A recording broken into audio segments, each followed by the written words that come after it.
Baik. Ustaz, kalau orang bohong kemudian tidak bertobat, apakah neraka hukumannya? Tergantung amalannya. Kita jawab dulu misalnya pakai hadisnya. Hadis riwayat Muslim nomor hadis 6525. 6525. Di cara orang dihisab salah satunya kata Nabi, tu'khadhu hadha min hasanati wa hadha min hasanati. Dihisab itu begini. Kalau ada amal kebaikan, ada amal kejelekan, maka yang baik ini akan menutup yang jeleknya.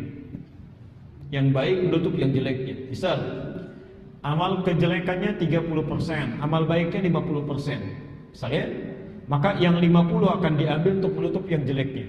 Tersisa 20%. Ya. Kalau hasilnya misalnya amal baik 50,009%, amal jeleknya 49,001%. Masih banyak yang baiknya walaupun cuma 0,01%, maka ke surga dia.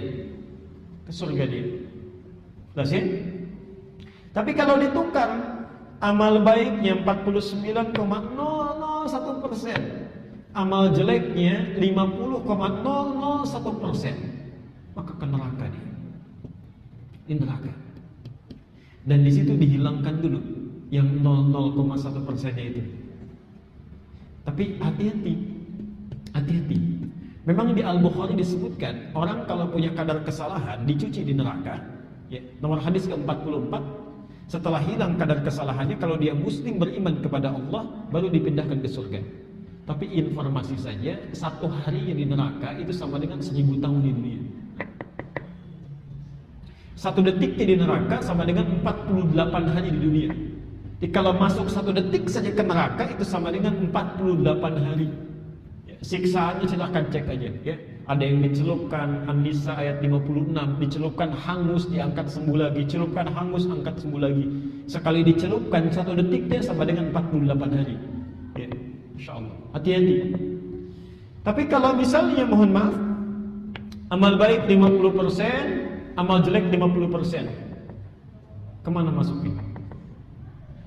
Tidak ke neraka, belum ke surga. Ditempatkan di satu tempat yang tinggi antara surga dengan neraka, namanya A'raf. Ya, karena itu ada surah Al-A'raf, surah ke-7 itu.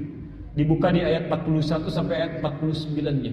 Dikisahkan di situ ada orang-orang belum sempat ke surga dan tidak ke neraka karena amalannya seimbang 50%. Maka setiap orang di surga kelihatan olehnya pengen ke surga, ya Allah, pengen ke sana. Tapi setiap yang terdengar siksa di neraka, tak sanggup dia walau melihat di sini, takut. Ya. Gak perlu lihat siksa neraka lah ya. Kalau ibu bapak keluar malam-malam misalnya kan, tiba-tiba ada yang teriak pelan-pelan di jalan dia, mau lihat gak ke belakang?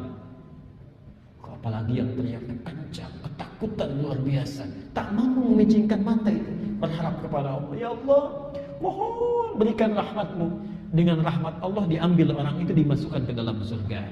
Tapi setelah hisab selesai semua, 1 harinya 1000 tahun.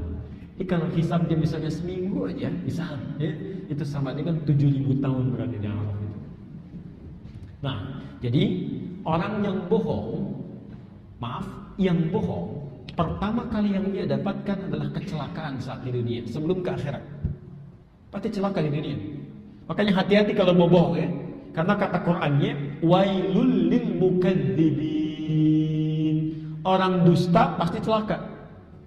Hati-hati. Ada rumus dalam fikih begini, namanya wa'idun. Wa'id itu keluarkan ancaman-ancaman saat terpikir berbuat salah. Ancamannya apa? Jadi ketika tahu resikonya, kita bisa menghindarinya. Misal, kalau bohong pasti celaka. Kalau orang tahu dengan bohong itu akan celaka, dia tidak akan macam-macam. Ya.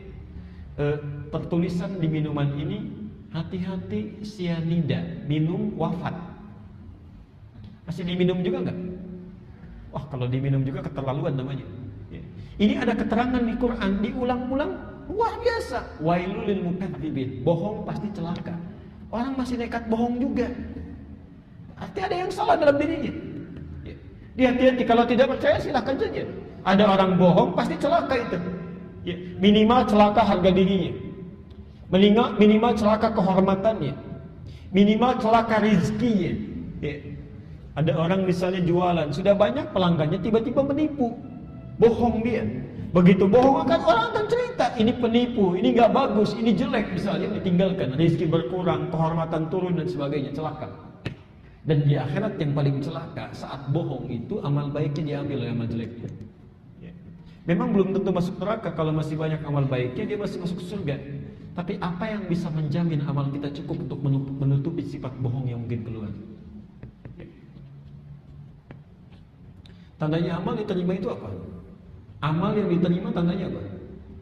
Cirinya, syaratnya ikhlas. Syarat amal diterima itu ikhlas. Bisa nggak menjamin berapa banyak keikhlasan yang sudah menyertai amalan kita sampai hari ini? Dari sekian banyak amal yang sudah dikerjakan, berapa banyak yang ikhlas? Ya. Jadi kalau Anda belum merasa yakin ikhlas, maka jangan coba mudah berbuat maksiat. Hati-hati.